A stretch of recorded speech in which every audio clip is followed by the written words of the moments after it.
And I'll do that now. I'm in the gallery where the Urban Sketchers show is, and I'm going to be interviewed today by this handsome young man. Young, nice. Looking forward to diving deep into the Urban Sketch show here. Young and handsome. And handsome. Thank you. I'm gonna comb my hair. I like your Cindy Woohoo hairdo, your little upflip there. It's early, the mohawk is a little disarray. Well, is there another kind of Indian tribe that had the disarray? The Ojibwe. We're talking about the disorder. The disorder. So what I'm going to do, I'm going to keep this thing running, and I'll try to aim it toward what we're talking about without making it cumbersome for the actual interview, which is going to start sometime soon. Very soon. And Charles will be asking me all sorts of hard questions about every one of you, and hopefully I will have the answers. I should probably clean my lens because I've got the Vaseline lens. There we go, much better. So I'm still, as you can see by the debris field on the desk here, I'm still framing things. And hello, Keshav. Keshav is a musician, composer, singer from India, who's a follower of mine. And so he's here now. So anyway, I'm in the process still of creating more and hanging more drawings. I'll be adding more as I get them from people. We're going on an outing this weekend. Maybe I can get more drawings of Chinatown to go into the show. I think the show will never stop. It'll just grow and move into the lobby and up the elevator shafts and things like that. Take over all the hallways. Take over. It'll be a new horror movie. Urban Sketchers as the Borg. Yes, Urban Sketchers run amok. It was a regular Tuesday in Somerville. Then, anyway, you may start whenever you'd like. Okay, I'm going to start with a little intro, and then I'm going to do record off and on so that we can go from spot to spot. Well, I'll record live so they'll see the sausage being made and us tripping over each other. Exactly. It's going to be very high tech. Oh, let me ask Kesh, can you hear Charles's voice?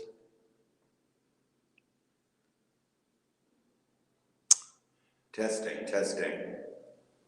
One, two, This three. place is in the bottom of a well. It does echo chamber. Pretty rough. Yeah.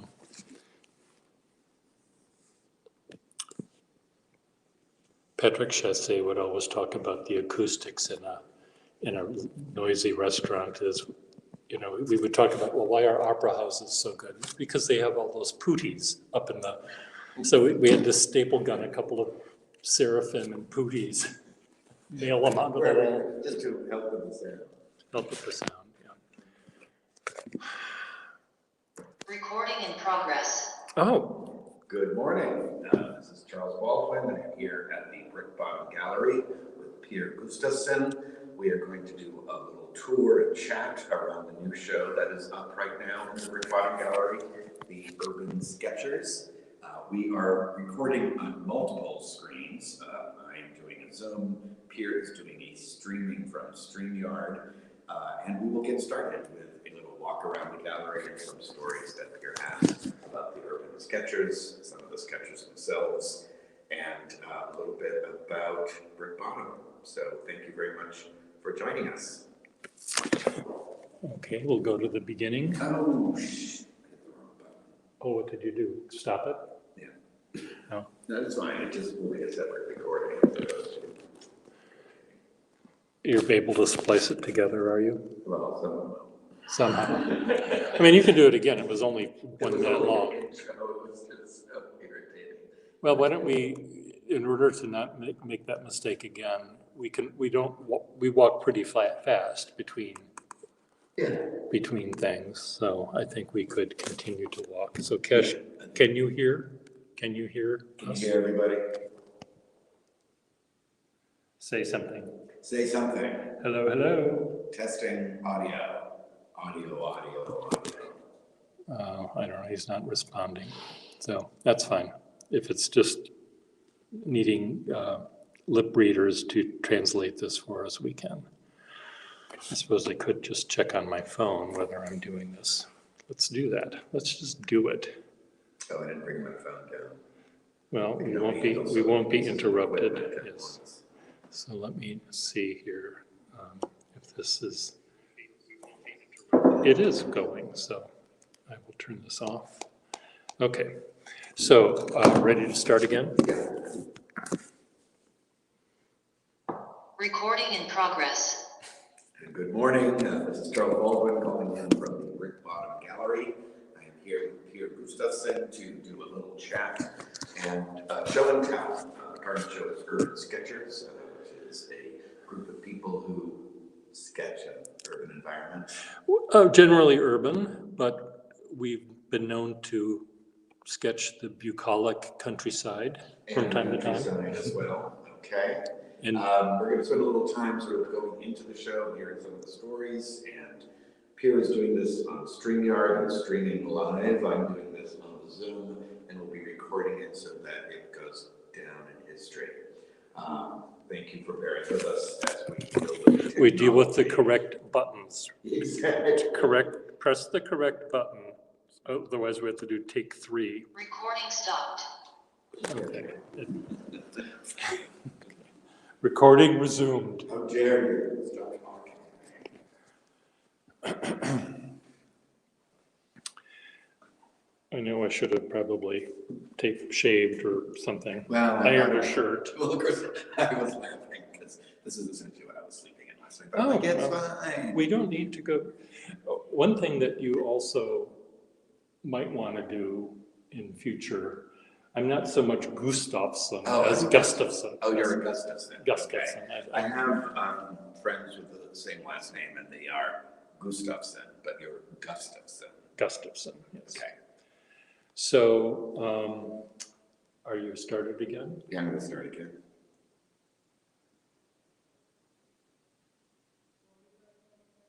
Recording in progress.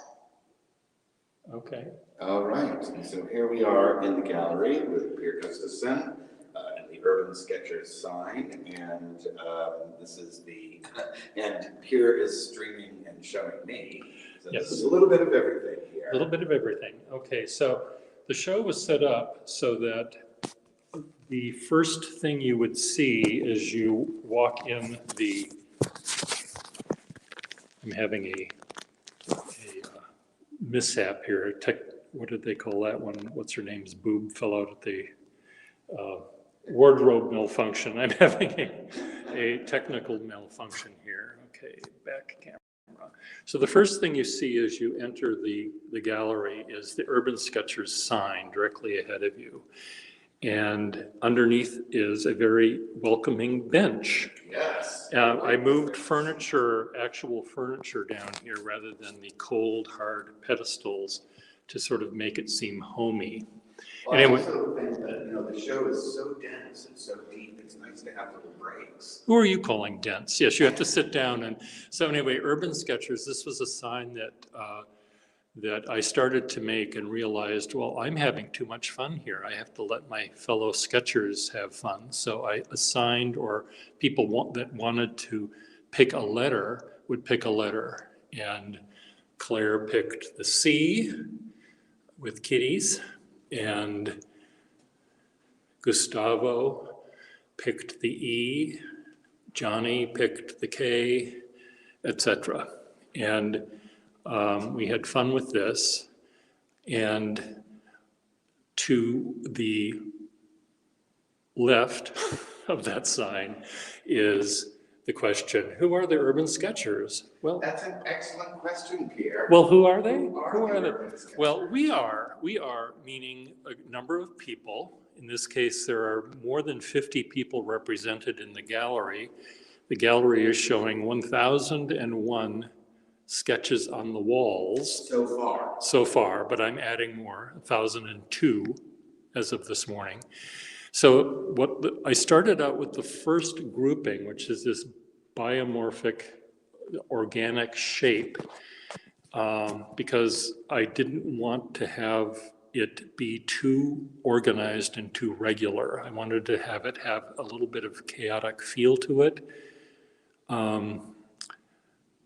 Chaotic isn't the right word. Organic feel to it, I think. I wanted it to. And, you know, I know you sort of reacted to the word dense, and what I like about the word, the density of this is that the images themselves are like a sketchbook because there's so many of them. And when you have a sketchbook, they're filled with things that you like and things that you don't, but each page is a moment, and there's a part of that with this show as if the entire sketchbook has exploded onto the walls. That's true. And when you said moment, it's a temporal, one of the rules, the Urban Sketchers worldwide has some rules we follow in their manifesto, and one of them is to capture the place in time. You're recording what you see. It's very much like a diary almost. We're not necessarily trying to make profound art. We're recording like a newscast might do of an event. So on this first one, I show drawings that we did on site, which included us sketching. So these all are sort of sketches of you sketching. Sketches of it. They're not selfies. They're otheries. Is that the word? I think back in the old days, we just called them like portraits. We called them portraits in the olden days. Okay, Right. So that's here. So that sort of introduces us. The second part of the thing is each one of us has our own style and point of view. And so on this particular grouping, I included as many different kinds of art as I could, from very simple watercolors to more complex watercolors to very bold craypa It to, looks like we have crayon, and pencil, ink. we have, with a pen, ink with looks like a brush. we also have collage and another malfunction, needs more tape up there. This is one that I did, it's sort of a collage. We went to the Fogg Museum of Art, and I decided, I needed to focus. There's so many things to see there. I thought, well, I'm just going to go around and draw the T and A on the nudes. So we've got some T's and we got a couple of A's in there. T's and A's. We got some T's and A's. Every sketchbook should have a little sex. A little sex in each one, yes. Here we have examples of other drawings, some actual sketchbooks that the artist did not want us to manhandle, so rather than having them out and searchable, I have them open to the page they chose. And so anyway, all of us have a different style. Well, almost all of us. Here you see a pair of Spaniards who were visiting Boston, and the one on the top is mother, the one below is son. Mother, son, mother, son, mother, son. So whether it's nature or nurture or both, they have it in spades, those pairs. It's interesting to capture a family. I come from a creative family. My mom was someone who drew. My uncle was someone who drew. And when you put our stuff together, there is a similarity. The genetic, it's not there's, the same, but that you can kind of sense that, like we're of the same school, yeah, or the same family. my dad and I share a lot of drawing styles as well. Also, the fact that we draw in so many different styles. I have a feeling that these mother and son draw almost that way all the time. They don't stray from the straight and narrow. That's what they do. The mother is straight and narrow with the little clabberding. The son is a little bit more jiggly and narrow, but They're both narrow. Now, I don't mean that in a negative way. They have a very set aesthetic, I think. Right, a specific type of way of capturing the image through line and a little bit of color, but even how they draw the figures. Yeah, they're have very, similarity to they're them. very, I think they're both, at least one is an architect, I think, and the other one, I think, studied architecture. So they have that architect point of view of rendering. We have a number of architects in the group, and they like to, I think, get outside and draw without having to design a building. It's very relaxing to go on these things because we're placed in a location that we normally may not pick ourselves, and we're given a little bit, just a tiny bit of structure, and then the rest of it is just relaxing and having fun, I think. Here we went to the ICA here in Boston, and we're told how to attend these things via Facebook. So we get an announcement, we find out what day and time it is, and then we go to draw for 2 hours. So there's people that you recognize and know in the group, but there are also people who will show up. So a visitor in town who follows urban sketchers. Very much, yeah. Choose to partake on a Yeah. Saturday or Sunday morning. Like, as you will on Saturday, you said, you promised. That's right. I'm with this show has come a realization of who urban sketches are. Now, of course, like every club, I want in. You want in, okay. Well, when we're done drawing, we draw for 2 hours. And when we're done drawing, we spread out the drawings we did at the predetermined location, and we look at the drawings, and we pose for our selfie, Your group selfie, well, group selfie. group shot, just Group, shot. oury. I like oury better. Selfie, our us we. We pose for our us we, and then the second part of this, being a member of this group, is you're encouraged to share your drawings with the world, and their motto is to share the world one drawing at a time, I guess is how it works. So speaking of others. Yes, it was when you were hanging this show, and again, you mentioned how the show's not really over, it's been 1,002 drawings, we'll have more. When you were hanging this, and the blue shapes went up first, which was kind of what are they? What are and they? on this globe early on, Yes. It's really what got me asking about urban sketchers, that it's not just like your local group, but it is a series of local groups that are across the globe.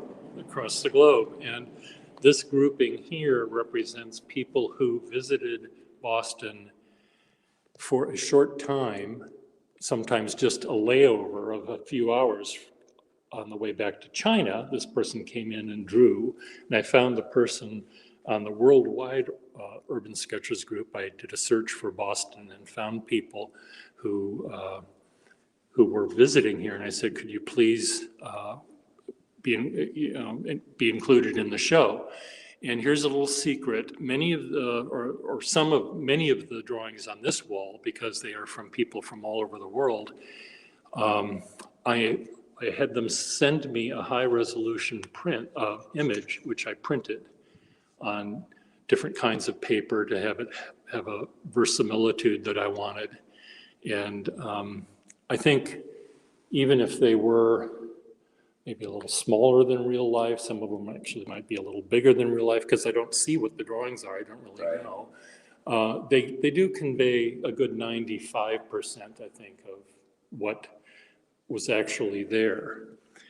In addition to people from all over this place coming to visit us right here, we're right here. We, who are right here, visit other places. So here's one guy who's in Boston, but he's visited South America and drawn it many times. We have every year there's a international symposium where the urban sketchers in the big tower, the Urban Sketcher Tower, wherever that is, decide where the thing will be. they will go there. And they will decide what the thing will be and the dates, and people, for thousands of people descend on that city and draw. Oh, nice. I like that. They don't buy the souvenirs, they go to a restaurant and they draw, they don't eat. Because, Right. but they might, I don't But know. sometimes they might have to take a cab to get there. They might have to take a There's some cab. money in the area. Yes. We do have an economic push. Yes, so so the rest of the show is set up by venue. So the Longfellow House, which is a bright yellow house in Cambridge, was where we met. And as you can see, one guy drew the owner,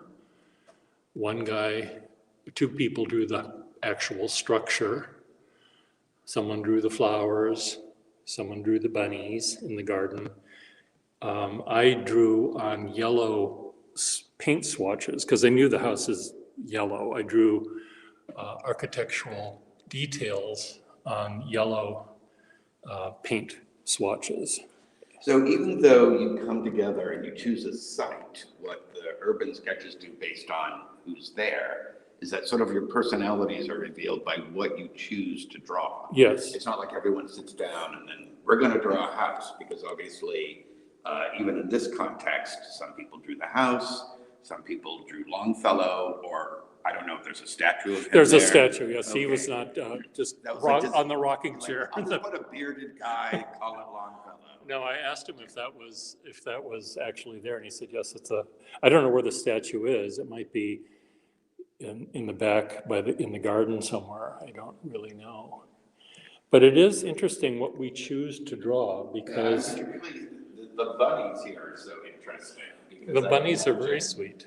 It's not necessarily what you would think When you think of like, Henry I'm going to Wadsworth. draw, right, Longfellow's house, and you end up with bunnies and some monuments, and an interesting scale, since the bunnies are larger. They're quite huge. They're quite large bunnies.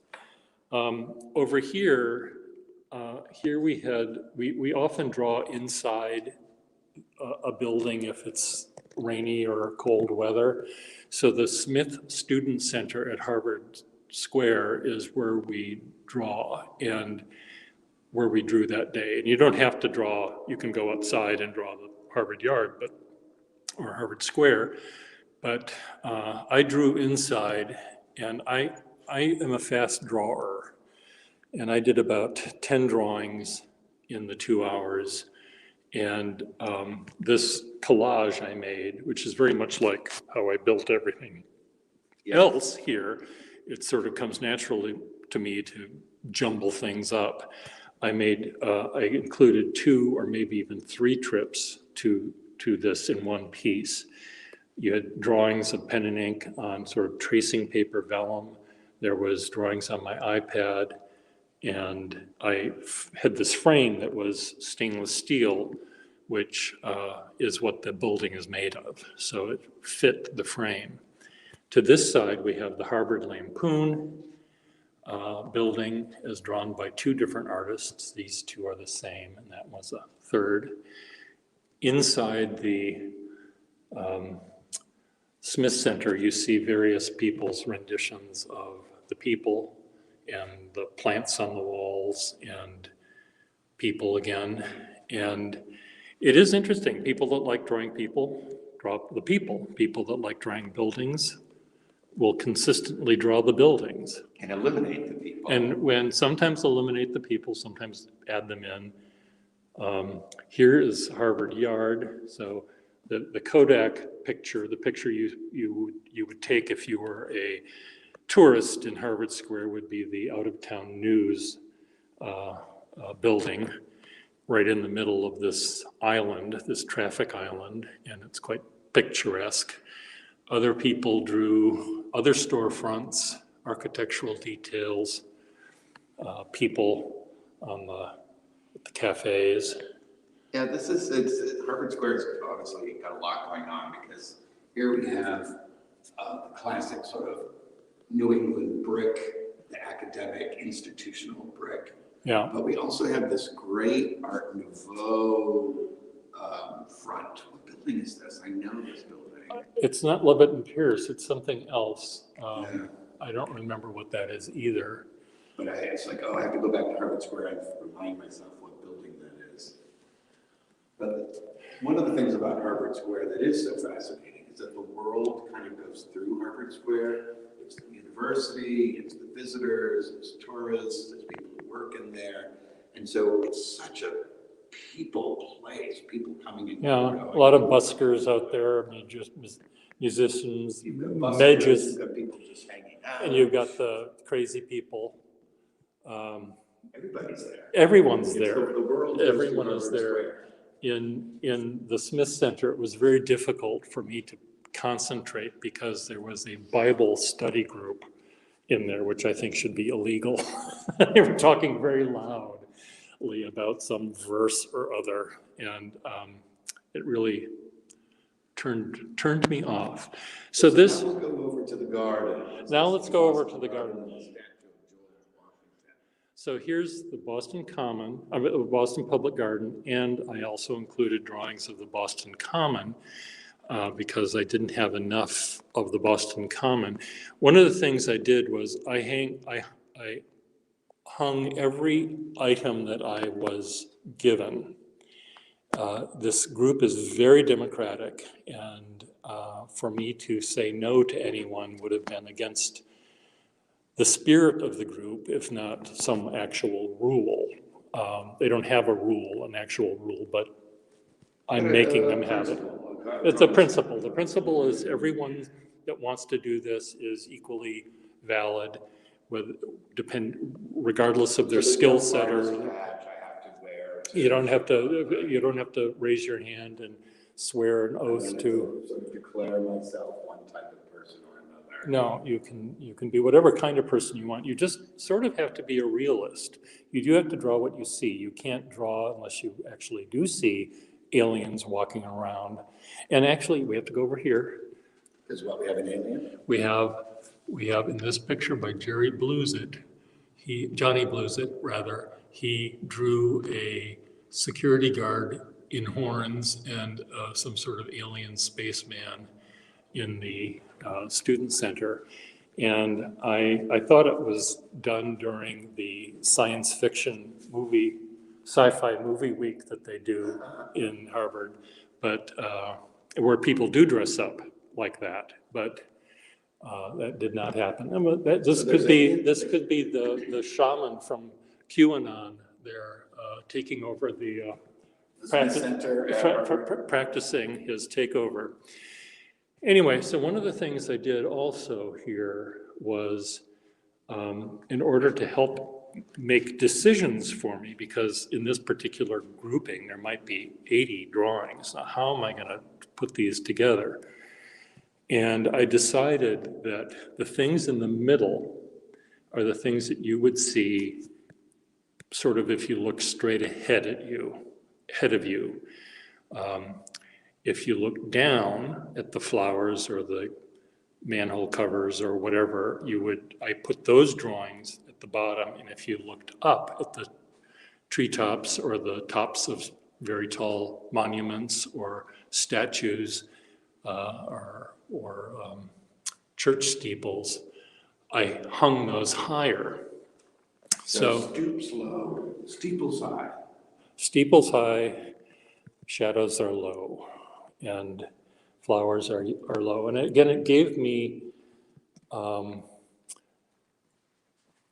unselfishly, many of my drawings are of things that are on the ground or up in the air. I rarely draw something straight ahead of me because other people are doing that. So here I did look up at this one, and this is entitled Two Assholes on a Horse. That is a very modern title for a George Washington sculpture. Well, but it's appropriate. Well, yeah. So we're cancel culture. Is that what we're doing? Are we No, we're reestablishing why and who gets a monument. I It's see. not so much about canceling, but it is about looking at history with a fresh perspective and hopefully an understanding that America's wealth is built on free land and free labor. Yes, and theft and everything Cancel else. culture does exist, but I feel like that's always so much more about social media. People who don't want to deal with nuance. Okay, yes, well, some people wouldn't understand nuance if they tripped over it.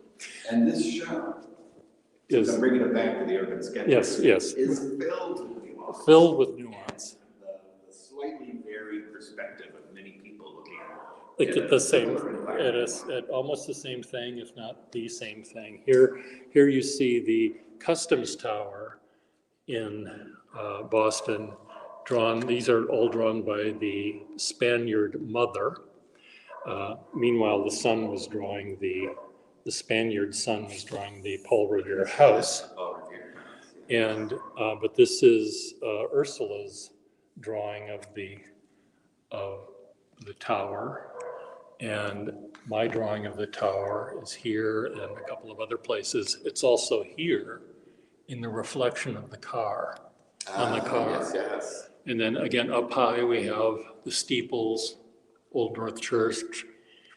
One You of, even have a view way up high of the Bunker Hill Monument. yeah, I that's, won't be able to get that high because I'm too short. But I appreciate that you've also hung some things low for those of us who are short. yes, you can get All the up. flowers and the stoops you were Yeah, talking about. all the earlier. flowers and the stoops and the shadows and the manhole covers, you can see clearly. So this is Old North Church. That was the thing we were supposed to draw. That was, come draw the Old North Church. And some of us did. And so this is where, of course, the guide and the lanterns, 1 if by land, 2 if by sea, 3 if by Uber, is how that one worked. And apparently, there's someone else's ride was longer and more effective, but again, that's all part of the Oh, to the counterculture. the history. Yeah. And Paul Revere has become quite famous for his ride, and he has a poem. Yes, I think by Longfellow. By right? Longfellow, yes, by the man over there on his rocking chair. Here's the Chinatown Gate, and here's where we will be this weekend, in just a few short days, and I can add more things to it. Here, this is one of my favorite views done by David, a fellow from Israel who visits his son who goes to school at Boston College. And whenever he shows up, he draws very quickly as well. He drew the gate from the side, which just cracks me up. And then he also drew some of the people in Chinatown playing games and whatever they're doing. I think they're playing games on dice games on the street. And here you see a photograph of one of our urban sketchers sketching with some onlookers. People really, really love, I'm having another tape moment. Another malfunction there. People love coming up to us and saying, asking what we're doing. And I think I might actually figure out a way to bring this display with me this weekend and put it up on a pedestal or an easel and explain what we are. So we'll see. This one was a combined group, and I wasn't planning on combining it. It's the Natural History Museum, a bunch of dead stuffed animals and fossils and stuff. And here is the Fog Art Museum with art done by a bunch of dead artists. So there's a connection there. Stuffed animals, stuffed artists. Yeah. Is the fog stuffy? Is the fog stuffy? This fog is kind of, the Natural History Museum is stuffy. You can sort of smell the dead fur and the formaldehyde or whatever they use. Right. So this piece here, done by a guy who added a little humorous routine here. The Harvard Museum of Science rocks, says the fossil, which is made of rock. The coelacanth got a giggle out of that. The hippo is guffawing. Do hippos guffaw? I think that's all they do. That's all they do. They guffaw and yawn. And then, but they could hear this joke all the way over to the Museum of Science, the Museum of Art at the Fog, a couple of blocks away. And you have those animals laughing. So that made me combine these two. So I have the bat next to the angel. Nice. And I like the adornment this woman has gotten to her rather large hat. Well, this is one of, So this I cheated is again. breaking the rules. I'm breaking the rules, but I needed a break. So I took a photograph of the Gainsborough painting and I animated her hat, the lace on her hat started to lower its Venetian blinds. So as part of this, I because of this joke thing, I decided that she also heard the joke and had to lower her veil so she wouldn't show her yellow teeth laughing, because she's very proper. But again, it was really a fun thing to organize. Here is a picture of a column, and you see a column right there. Maybe not the same column, but this is the. There is in collecting these 1,002 images, some semblance of order, a through line that you're describing now is it's necessary, because again, there's so much. If I were to randomly put these together, just close my eyes and pick one of these out of the hat and plop it down, it would not resonate as well, I think, as it is doing. And these two placed next to each other, they were both done by the same person a week later from each other. And I just thought that repeating it was kind of a nice thing to do, having this fish eye, that fish eye, and this little decoration, this little circular decoration on the stairwell was sort of a nice way of pulling those together. Now, whether anyone sees that, or did you notice that?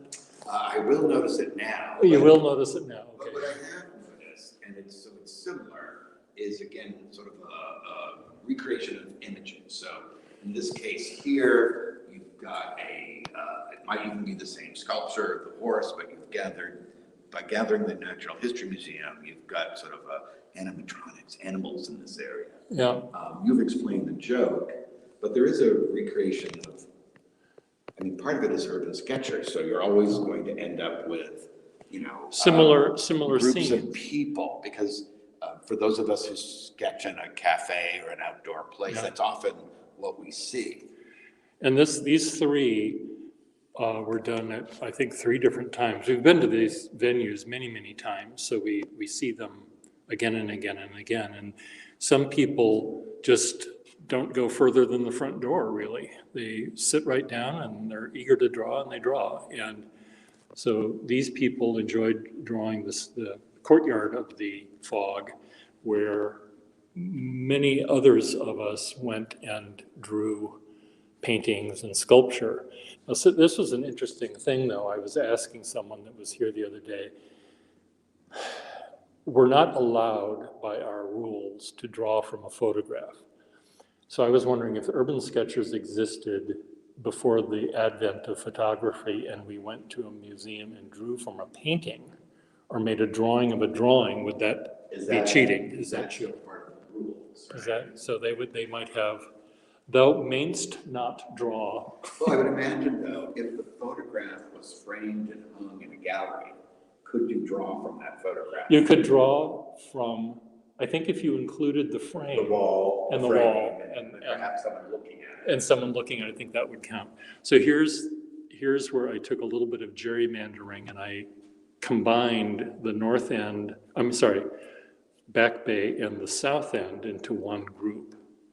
Which realtors would have a problem with, but I would imagine most people wouldn't. No, it would be, people in the south end might like being part of Back Bay, but I don't know whether Back Bay would like to be part of the south end. Depends on their age. Their age. Like I said, and in some of those demarcations are just real estate demarcations. Some of them are neighborhood, but. I drew some of these. I'm talking about me because I remember being here, and I was fascinated by the 2 styles of railing that might be next to each other. A 3-story townhouse. One would have ooh la la, and one would have something that's very plain. But the ironworks in a lot of those Back Bay brick homes, even though the banister and the railing might not be may not be a lot, and Uh-huh. it covers perhaps a little stamp of a garden or Yes, the entrance to a garden apartment. Sometimes they're really quite adorned. It feels like ironworks was a real thing. Yeah, it was a real thing at one time. But you also mentioned, you're talking about, obviously it's your work in amongst many people's. But Yeah. what I love, and this goes back to the idea of capturing the moment, is that as we're wandering through this, you're remembering the moment, Yeah. remembering the day, and it really ties into that idea of the journal, which when you have lots and lots of sketchbooks and you leaf through it, it is filled with those moments You of go. remembering when. Yeah, when I do my sketches, I have many, many sketchbooks I'm using all at the same time, and I may pick up one that I last looked at 10 years ago, and I will remember, oh my God, I remember what was happening then. I was listening to this news station, and it's kind of fun. When people were here, I had two brothers that are in the Urban Sketchers come here when they couldn't make it to the opening, so they came for a private showing with their family. And they were talking about they would both be next to each other talking about being at the cemetery here, Mount Auburn Cemetery, or Harvard Square, the Chinatown Gate, or whatever it was. And they were talking about, oh my God, I remember when I was there, you were drawing this, weren't you? And it was like, they were looking through the family album. And it was about being there rather than drawing there, I guess. They were talking But about. it was also and what I love when we were talking about this yesterday, it's a shared experience. Yeah.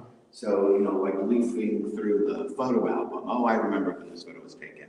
But the drawings are that much more personal. Yeah. And they take a little time. Even if you're a fast drawer, it takes some time to look, to capture. And I just love the idea of the sketchbook being a family memento, something that is shared with more than just the person who drew it. Yeah. Well, there were many people in the show here that didn't really. They were very skittish about having their actual sketchbook here, and not so much that they were afraid that it was going to get coffee spilled on it or people's fingerprints would get all over it, but they were afraid they couldn't have it away from them. They needed to have it with them. It was they weren't finished with it. They weren't but it was really sort of weird. So the back room here. Okay, so we're going into the second gallery of the gallery. This is generally viewed as the less impressive space to be hung if you had a piece in the show, but I like it because it is rather intimate. So Gustavo, who's one of our urban sketchers, helped me formulate some of the placement of the show. We decided to put the interiors back here. Okay. Things that are cozier, the coffee shops, the markets, the jazz combo. And we often go to the shopping mall, the Prudential building, because they have this very glass, modern, consumer happy space that I find rather cold, but I go there anyway. You do have up here some of your own personal view on consumerism. Yes, who needs a rainforest? We have a mall. Go shopping. Spend money you don't have on stuff you don't want at the mall. It's amazing you didn't go into advertising. Don't think. Go shopping. I don't know whether advertisers would like my take. Perhaps not. Perhaps not. So I was drawing this one here, and I'm standing next to this closed bank at the mall. And it was a weekend, I guess. I don't know what day it was, but it was closed. And I love drawing reflections of things. So I had the reflections on the door, reflections on the windows, and some security guard came up to me and wondered what the heck I was doing, trying to figure out how to break in, I guess. Unlocking the door via your sketchbook. Yes, my app, my Unlock app. This is something that one of my neighbors, Gina, did. She was at the coffee shop with us, and she looked at this platter of banana bread, and she's among other things, a animator and also a comic book maker. So she made a story about the banana bread in her sketchbook. So I I took photographs of her sketchbook because she didn't want to have people looking through all of it either. So I made a print of it. And I must say that some of these are prints. I guess I already did say that. Here we are in the exterior, then the interior of the Cambridge Public Library. Then we magically, by gerrymandering, go to the interior, then exterior of the Boston Public Library. And this fountain with the lion head on it matched this beard of the other guy. And I thought that was sort of fun. Now, whether you or other people see that is not important. I saw it. Well, and again, a way to try to bring order to 1,002 sketches. Yes. And here are 2 of the 1,000, and it's the lady playing with their balls. Oh, Yes, oh, Boston. Oh, Boston. So here's 3 drawings by the same guy of Copley Place, and they're all very different. This one has the Hancock Tower next to the red Trinity Church. And this one just reminds me of something that Jacques-Louis David might do. Yeah, it's so dark, it definitely has a French Revolution. The French Revolution, here's the guillotine, here's the obelisk at the Place de la Concorde, here's the king being led up to have his head separated from his body. He is one of the best people to capture the space around a building. It's not so much about the building, it's about the relationship between buildings and people, the space spaces around it. But that's sort of, when you say urban sketchers, that what is urban besides, buildings or construction? But it is the space that is being built that includes humans. It doesn't. And how humans interact with those spaces. They're generally designed, cities do not happen organically, they happen by design.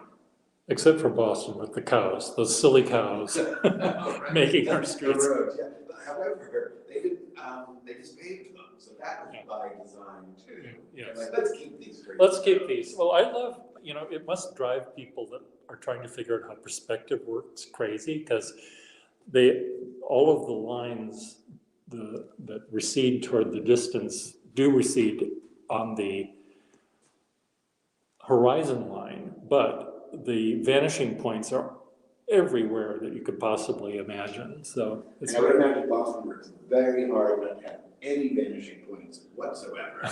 We are permanently here. We are American history. So again, up at the top, we have tall things, the telephone poles. Down at the bottom, we have a cat sleeping on the floor. I like these domestic scenes. Yeah, the domestic We've got scenes. dishes and cars and cats and sort of the things that make up our everyday lives. Shod foot, unshod feet, a deck of cards for solitaire. It is, during COVID, we were given prompts because we couldn't go out and meet. We had to sort of stick around home or not go too far and draw. So our administrators gave us prompts to do. So some of them were sort of domestic.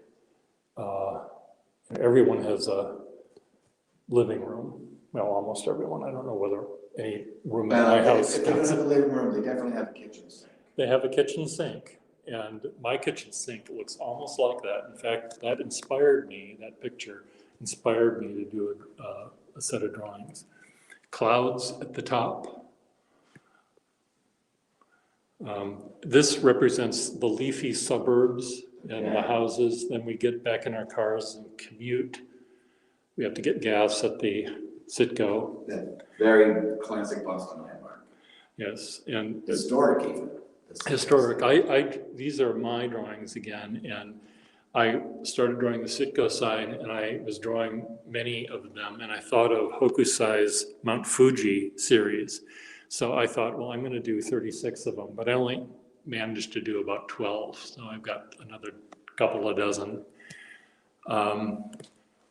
We ended up getting back in our cars. It's all gassed, and we go back into Boston through the more industrial area rather than And again, all the different styles where you've got colored pencil and crayon and ink and wash and brushes and pens.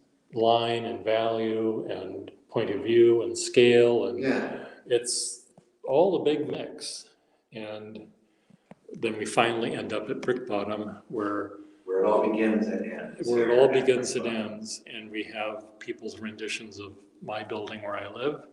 And lastly, or almost lastly, we have this wall, which includes the Brick Bottom artists who, during COVID, we went out on our own in groups of 2 or 3 to draw together. So the social aspect was there. Here's Adam painting that painting. Here's Gina's painting or drawing of the same house. Here's my drawing of it. And here's me drawing. Where is it? Well, there's one here. There's Gina drawing the house. So, and I drew with Martha, and I drew with this young man here, Augustine, who is probably the youngest urban sketcher, although he's never actually been to an urban sketch meetup. I've made him an honorary one because he's drawn with me. He couldn't find the sketches he did that day, but I included him anyway. So finally, we'll go back toward here. The column was meant to show the prompts we did at Urban Sketchers and what we do on our own. And quite often, sketchers don't need prompts to sketch. We're always sketching. But these are quite often the prompts that we came up with. One guy loves drawing dogs, and he brought his drawings he does of dogs to the neighborhood. He would nail them up on trees appropriately for dogs so that the dogs could see their friends and neighbors.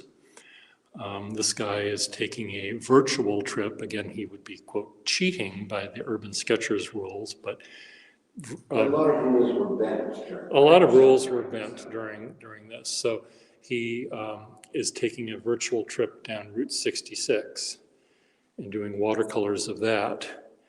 Here we have signs of the times, people wearing masks. I included these here. And then Johnny Bluesit loves drawing what he sees on his bike rides or walks. And he and I share the love of porta potties and traffic cones. So his drawings were up there. My drawings are down here where orange is the new blech, is what's there. Here we're drawing the holidays, Thanksgiving and Christmas and Hanukkah and shopping. I mean, these drawings of napkins at the bottom were poignant because they were discarded. No one needed them because we weren't having a celebration this year, so they were in the free spot in my building. And here are 2 artists who get together on Zoom. They pick a museum around the world and they do a drawing. They pick an object and they both draw it. And sometimes you see, well, one's working on paper, the other one is working on an iPad. And you can clearly see they're drawing the same thing. In this case, though, the iPad user just drew the little owl at the bottom of the putti here. So So that's sort of our quick tour, and this is the table I see that is generally housing both, but it seems to be housing more process. There's process. There's a slight break and then pause the recording so I can reset the camera. Okay. And Peter, thank you for a great tour. Oh, thank you. Thank you. Part 2 in just a second. And great. Well, I'll change. I'll keep it here just because I wanted to. I'll yammer as you get ready for the next Recording step. stopped. Okay, so I just thought I'd talk about the sketchbooks. Yeah. Is that okay?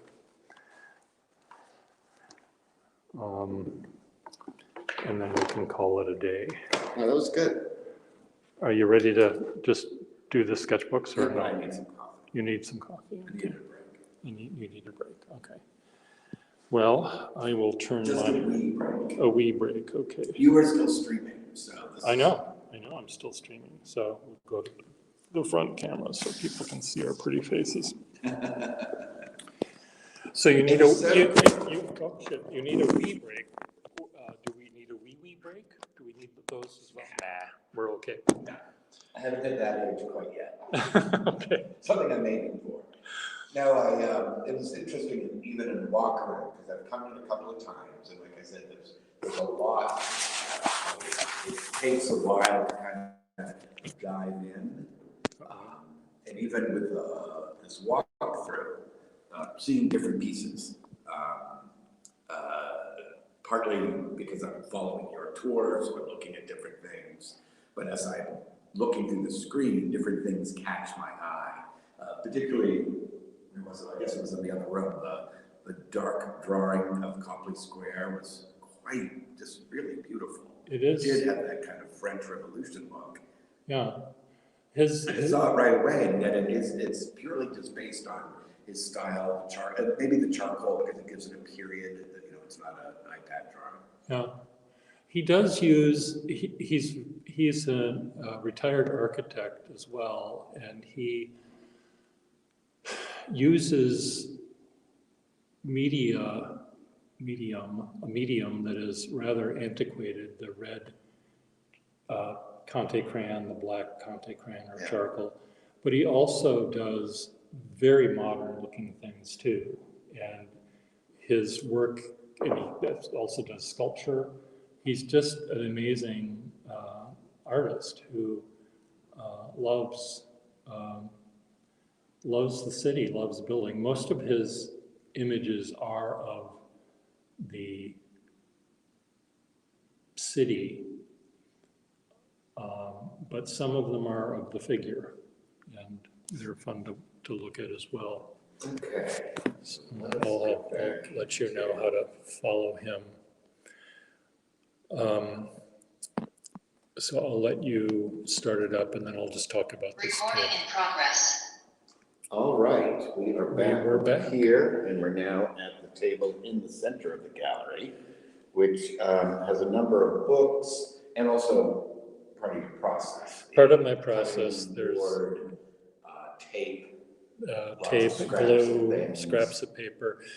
I'm still in the process of putting together my personal part of the show, and it's not things that people can see because I'm not going to show the stuff that some of it is here on the table, but in order to find the things I wanted to show, I ran across all this other stuff.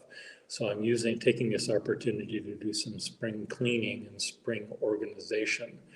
So, but this table and the chair and the end tables that are used in this gallery at this time were chosen specifically because the people that owned them wanted to throw them out or get rid of them, and I figured I could use them to create a more homey, casual feel to the gallery rather than a cold white cubicle pedestal. Which has its place sometimes. It works perfectly fine when you... The fine arts or, again, but I like the table and the chairs. It does make it comfortable. You sit down and it's very cozy. We used this system one previous time for a sketchbook show, and people loved it then, and I thought, well, I'm gonna do it again.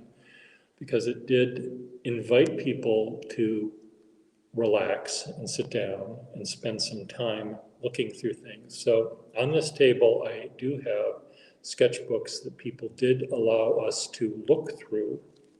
And I'll show you a few of them right now, just because I can. How do I turn the camera around here? Front camera, back camera. So one woman gave me these two sketchbooks, and she has traveled everywhere. I didn't, she had them open to a particular page, and that was about all I wanted to show. And I had this actually mounted on the wall open. And I love the little comment here that says, too much, OMG, too much detail, so many spheres, good thing we aren't architects. So I really wanted to have her sketchbooks leaf through a bowl, because also, not only does she go to all these places, but she draws in many, many different styles.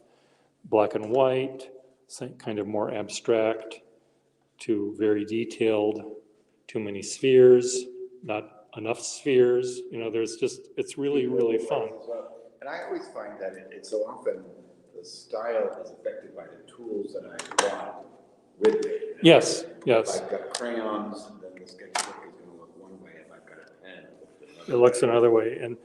And I do that too. I sometimes bring tools that I'm not comfortable with normally. I'm okay with pencil, I'm okay with pen and ink wash. I'm horrible with watercolors.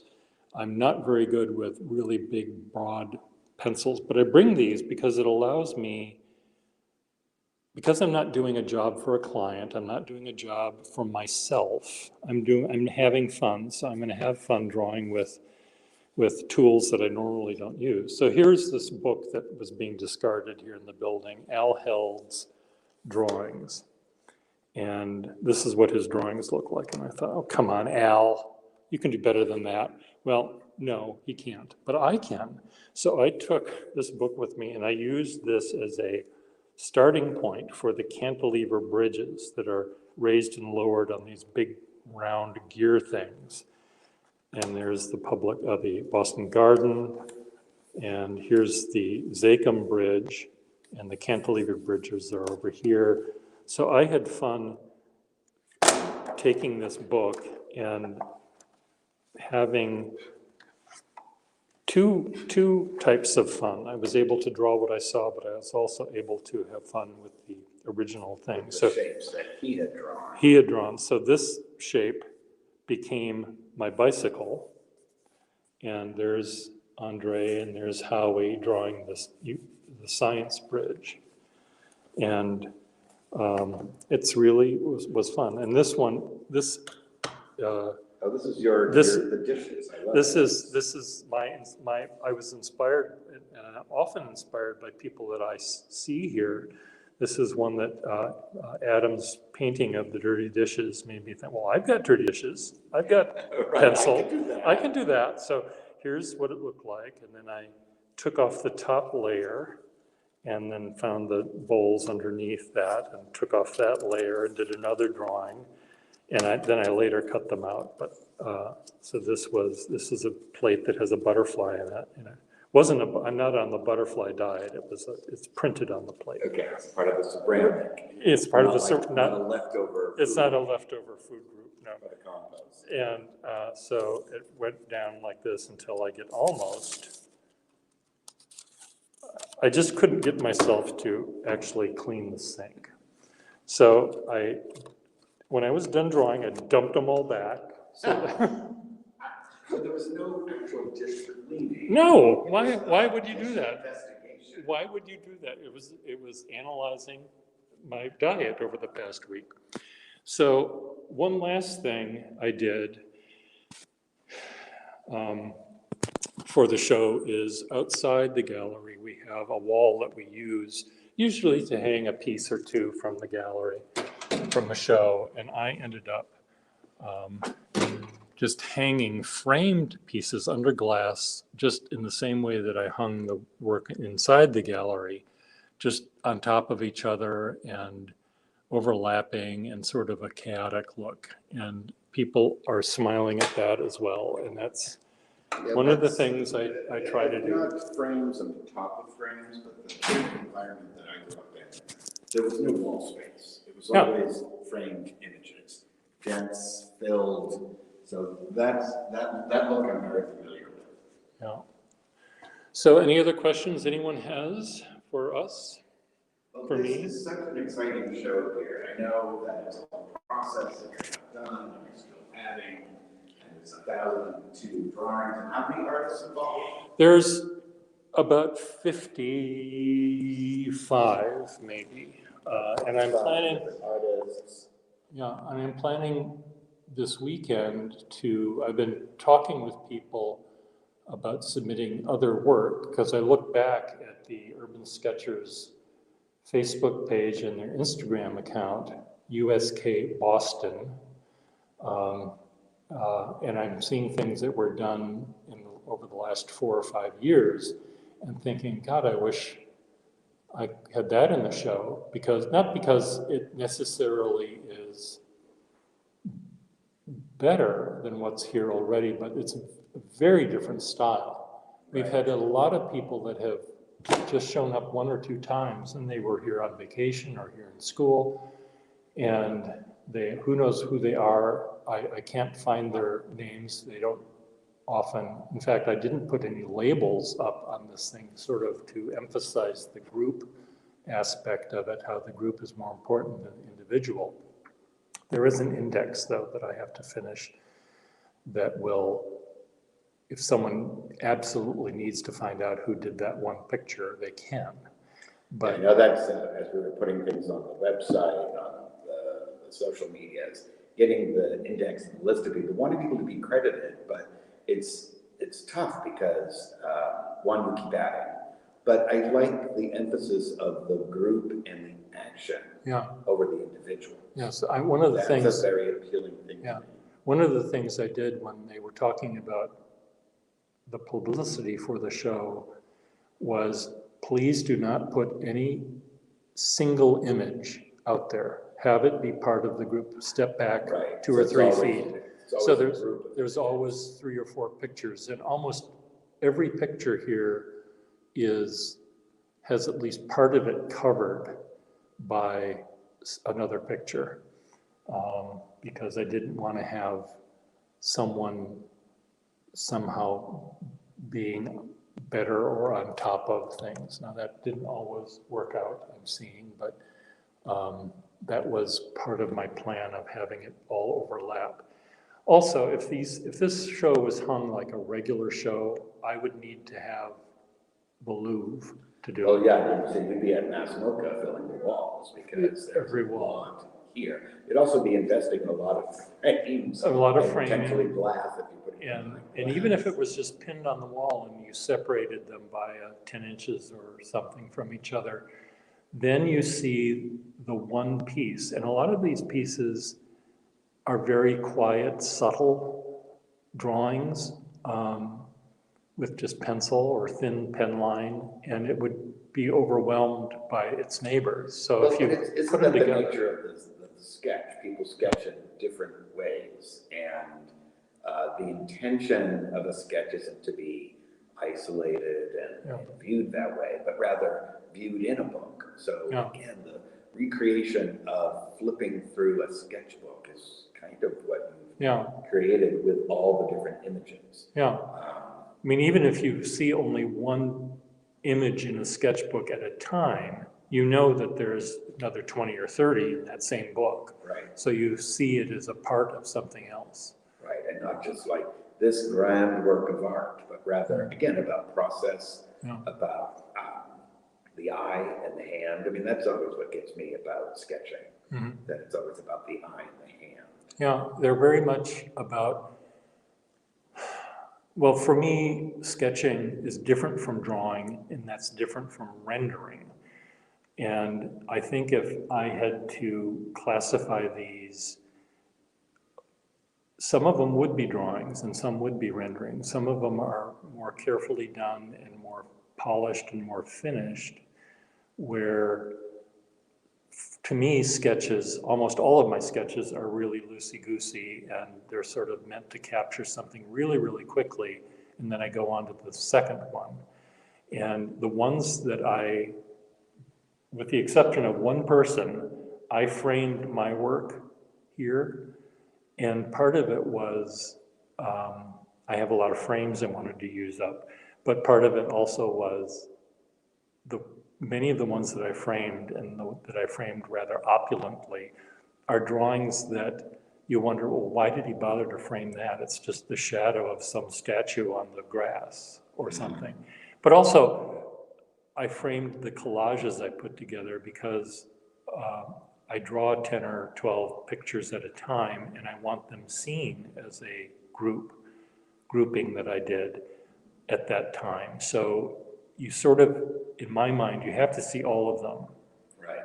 Because that was what I did that day, was to do all of them at one time. Well, it sort of goes into like, you noted Gina making the book. The comic and book, her yeah. work with animation. There's something about a sketchbook that implies sequence. Yeah, You know, you don't just sit down to do a drawing, you might do different perspectives, different sketch.